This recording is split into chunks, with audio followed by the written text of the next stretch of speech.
ನಾವು FIR ಕೊಟ್ಟಿದ್ದಾರೆ, ರಾಜೇಗೌಡ ಅಲ್ಲ ಕಂಪ್ಲೇಂಟ್ ಕೊಟ್ಟಿದ್ದಾರೆ. FIR ಕೂಡ ಆಗಿದೆ, ಅದ್ರ ಮೇಲೆ ಕೋರ್ಟ್ಗೆ ಹೋಗಿದ್ದಾರೆ ಅವರು.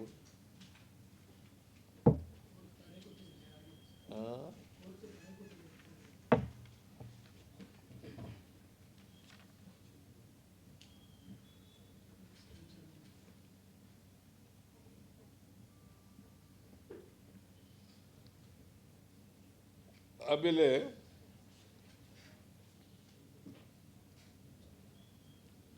ಎಲೆಕ್ಷನ್ ಅಬ್ಸರ್ವರ್ ಇದ್ದಾರಲ್ಲ, ಅವರು ಅನೌನ್ಸ್ ಮಾಡಿ ಅಂತಂದ ಮೇಲೆ ಮಾಡಬೇಕು, ಅಲ್ಲಿವರೆಗೂ ಮಾಡಬಾರದು. ಅಬ್ಸರ್ವರ್ ಡ್ಯೂಟಿ ಈಗ ಎಲ್ಲ ಸರಿಯಾಗಿದೆ, ಕೌಂಟಿಂಗ್ ಸರಿಯಾಗಿದೆ, ರೀಕೌಂಟಿಂಗ್ ಸರಿಯಾಗಿದೆ ಅಂತ ಅಬ್ಸರ್ವರು ಹೇಳಿದ ಮೇಲೇ ಅನೌನ್ಸ್ ಮಾಡಬೇಕು, ರಿಸಲ್ಟನ್ನು ಅನೌನ್ಸ್ ಮಾಡಬೇಕು. ಇವರು ಕೇಳ್ದೇ ಮಾಡಿಬಿಟ್ಟಿದ್ದಾರೆ.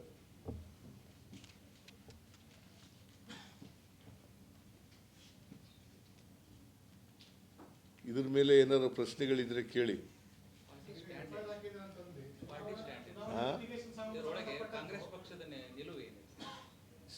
ನಾನು ಕೋರ್ಟ್ಗೆ ಕೊಡಬೇಕಾಗಿತ್ತು, ಕೋರ್ಟ್ನಲ್ಲಿ ಡೈರೆಕ್ಷನ್ ಏನು ಕೊಡ್ತಾರೆ ಅಂತ ನೋಡಬೇಕಾಗಿತ್ತು. ಒಂದು. ಎರಡನೇದು, ಅಬ್ಸರ್ವರು ಕ್ಲಿಯರೆನ್ಸ್ ಕೊಡೋವರೆಗೆ ಇರಬೇಕಾಗಿತ್ತು, ಅದನ್ನು ಮಾಡಿಲ್ಲ. ನಾವು ಅದಕ್ಕೆ ಘೋಷಣೆ ಮಾಡಿರೋದು ಆತುರಾತುರವಾಗಿ ಘೋಷಣೆ ಮಾಡಿರ್ತಕ್ಕಂಥದ್ದು ಸರಿ ಇಲ್ಲ. ಅವರು BJP ಅವರಿಗೆ ಸಪೋರ್ಟ್ ಮಾಡಲಿಕ್ಕೆ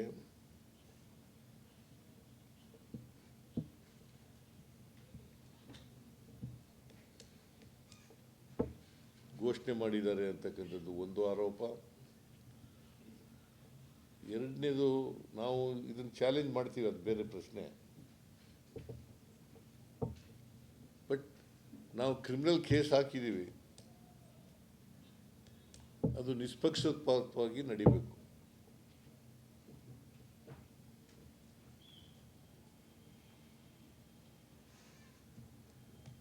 ಒಟ್ಟಾರೆಯಾಗಿ BJPಯವರು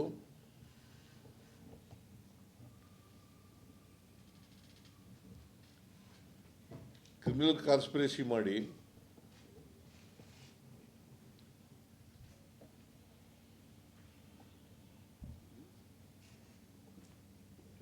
ಮತ ಕಳವನ್ನು ಮಾಡಿದ್ದಾರೆ.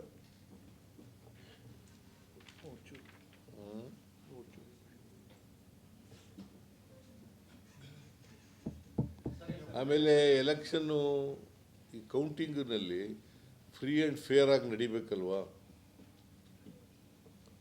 ಎಲೆಕ್ಷನ್ ಕಮಿಷನ್ನವರು ಕೂಡ ಫ್ರೀ ಆ್ಯಂಡ್ ಫೇರ್ ಆಗಿ ಮಾಡಬೇಕು. ಎಲ್ಲ ಎಥಿಕ್ಸ್ನ ಗಾಳಿಗೆ ತೂರಿದ್ದಾರೆ.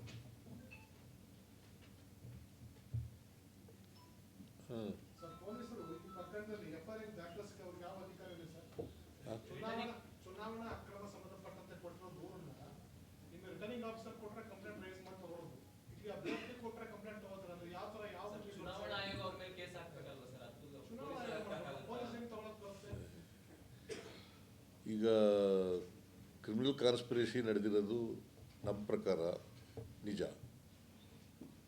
It's A fact. ಇದನ್ನು ತನಿಖೆ ಮಾಡೋರು ಯಾರು?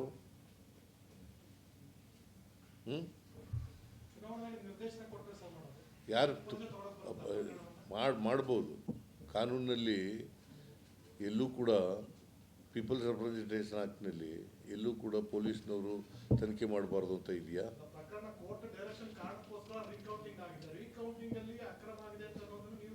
ನೋಡಪ್ಪ, ನೀನು ಹೇಳ್ತೀಯ, ಇನ್ಯಾರು ಹೇಳ್ತಾ ಇರೋದು? ಚುನಾವಣಾ ಆಯೋಗದವ್ರು ಹೇಳಿದ್ರ? ನಿನ್ನ ಜೊತೆ ಹೇಳಿದ್ರ ಚುನಾವಣಾ ಆಯೋಗದವರು? ಮತ್ತೆ ನಿನಗೆ ನೋಡಯ್ಯ, ನನಗೆ ಅನ್ಯಾಯ ಆಗಿದೆ ಅಂತ ಕಂಪ್ಲೇಂಟ್ ಕೊಟ್ಟಿದ್ದೀನಿ. ಅದನ್ನು ರಿಜಿಸ್ಟರ್ ಮಾಡ್ಕೊಂಡು ಆ ಕಂಪ್ಲೇಂಟನ್ನು ಇನ್ವೆಸ್ಟಿಗೇಟ್ ಮಾಡತಕ್ಕಂಥದ್ದು ಪೊಲೀಸ್ನವರ ಕರ್ತವ್ಯ.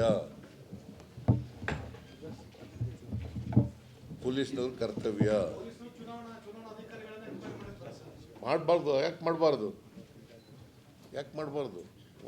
ಯಾರು ತಪ್ಪು ಮಾಡಿದ್ರು ತಪ್ಪು ಮಾಡಿದವ್ರಿಗೆ ಇರೋದೇ ಸಿವಿಲ್ ಕ್ರಿಮಿನಲ್ ಪ್ರೊಸೀಜರ್ ಕೋಡ್ ಇರೋದೇ ಹಂಗೆ ಅಲ್ಲ ಇರೋದು, ಆ ಥರ ಏನಲ್ಲ.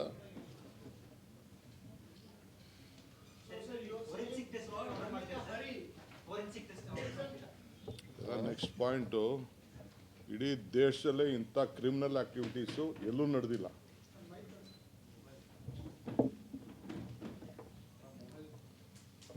ಈ ಥರದ್ದು ಕ್ರಿಮಿನಲ್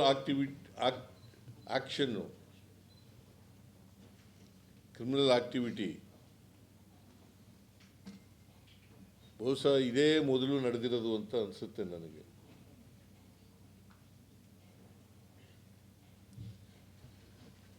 ಆದ್ದರಿಂದ ಇನ್ವೆಸ್ಟಿಗೇಷನ್ ಮಾಡಬೇಕು.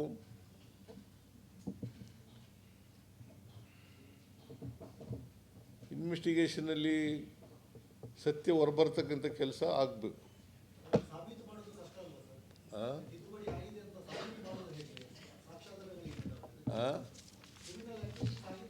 ನೋಡಪ್ಪ, CM ಸಾಹೇಬ್ರು ಏನು ಬ್ರೀಫ್ ಮಾಡಿದಾರೆ ಗೊತ್ತಿಲ್ಲ. Very simple.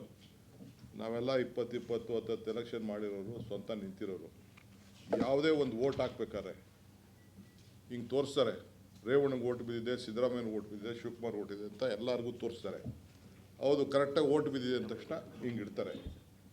ಸೊ ಎಲ್ಲ 252 ವೋಟು ಕೂಡ ಏನು ಪೋಸ್ಟಲ್ ಬ್ಯಾಲೆಟಲ್ಲಿ ಬಂದಿತ್ತು ಅದಕ್ಕೆಲ್ಲ ಸಿದ್ದರಾಮಯ್ಯನವ್ರ ಪರವಾಗೋ ಇಲ್ಲ ರಾಜೇಗೌಡನ ಪರವಾಗಿ ಓಟ್ ಬಿದ್ದಿದೆ ಅಂತ ಅಂದ್ಬಿಟ್ಟು ಸೇರಿ ಅದನ್ನು ಬಂಡಲ್ ಮಾಡಿ ಇಲ್ಲಿಟ್ಟಿದ್ದಾರೆ. ಅದಕ್ಕೆ BJP agent, independent, Congress agent ಎಲ್ಲ ಸೇರಿ ಇದು ಕರೆಕ್ಟಾಗಿದೆ ಹೇಳಿದ್ದಾರೆ. ಅದಾದ ಮೇಲೆ ತೆಗೆದುಕೊಂಡು ಅವ್ರು ಯಾರನ್ನ ಒಬ್ಬರು ಅಡ್ಜಸ್ಟ್ಮೆಂಟ್ ಮಾಡಿಕೊಂಡು ತೊಗೊಂಡು ಆ ಬಂಡ್ಲಿಗೆಲ್ಲ 2ನೇ ವೋಟ್ನ ಮಾರ್ಕ್ ಮಾಡಿಬಿಟ್ಟು ಅಂತಂದರೆ ಏನು ನೋಡ್ಕೊಂಡು ಸುಮ್ಮನೆ ಕೂತ್ಕೊಳ್ಳೋಕ್ಕಾಗ್ತದ? CM ಹೇಳಿದ್ರೆ ಆಯಿತು, ಓಕೆ.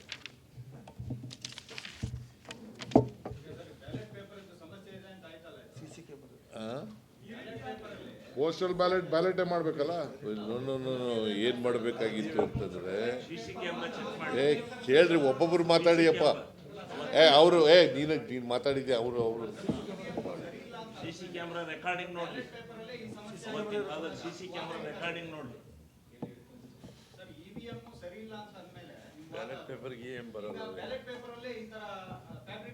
EVM ಸರಿ ಇಲ್ಲ ಅಂತ ನಾನು ಹೇಳಲೇ ಇಲ್ಲ. EVM ಮಾಡಿದ್ದಾರೆ ಅಂತಲ್ಲ, ಆಮೇಲೆ ತಿದ್ದಿರೋದು. ಪೋಸ್ಟಲ್ ಬ್ಯಾಲೆಟ್ ಎಲ್ಲರೂ EVM ಮಾಡೋಕ್ಕಾಯ್ತೈತೆ? ಸುಮ್ಮನೆ ಯಾರಿಗೋ ಕೇಳ್ದಂಗೆ ಕೇಳ್ತಾ ಇದ್ದೀರಲ್ಲ ನೀವು. ನನ್ನನ್ನು ಈ ಪರ್ಟಿಕ್ಯುಲರ್ ಕೇಸ್ನಲ್ಲಿ ತಿದ್ದಿರತಕ್ಕಂಥದ್ದು ಕ್ರಿಮಿನಲ್ ಕಾನ್ಸ್ಪಿರಸಿ. ಅವರು ಜೀವರಾಜು ಕ್ಯಾಂಡಿಡೇಟು ಅವ್ರು ಸೇರ್ಕೊಂಡು, ಸರ್ಕಾರ ಸೇರ್ಕೊಂಡು ಮಾಡಿರ್ತಕ್ಕಂಥದ್ದು. It's a criminal conspiracy. It is a vote ಡಕಾಯಿತಿ.